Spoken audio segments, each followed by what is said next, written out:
Say a few words about the Union attempts to sail up the river at Franklin, your hometown.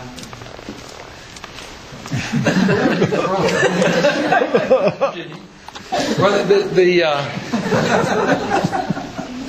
Betty's my hometown. It's a little bitty place. I mean, does anybody know the definition of a poke and plum town? No. It's so little when you're driving through, by the time you can poke your head out the window, you're plumb out of town. Okay. Franklin is a poke and plum town. It's on a river, and a Union gunboat came up in 1862 to destroy the railroad bridge at Franklin Depot, which was the name of the town then. And what they were, it's a little winding river, so you're doing like this in the gunboat. Well, along both shores were guys with rifles who, even if they had battened down the hatches, you could still shoot through the little, if you're a good rifleman. So by the time they got close to Franklin, they had so many people shooting at them who had also started cutting down the trees, and they were falling into the river.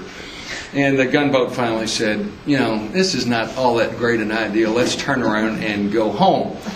And so they did. And there's only 5 people in the entire universe who know about that. And I want to know why you were one of them.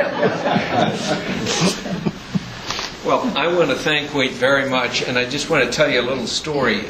Our son is about 31 now, and we used to take him, when we lived in Virginia, we'd take him to different Civil War battlefields and try to give him a good appreciation of history. And we went to Newmarket, and they had a display there that I think was written some years before we had more objective view of history.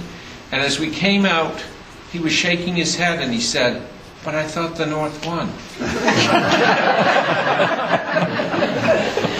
So thank you very much, Waite. This has really been delightful.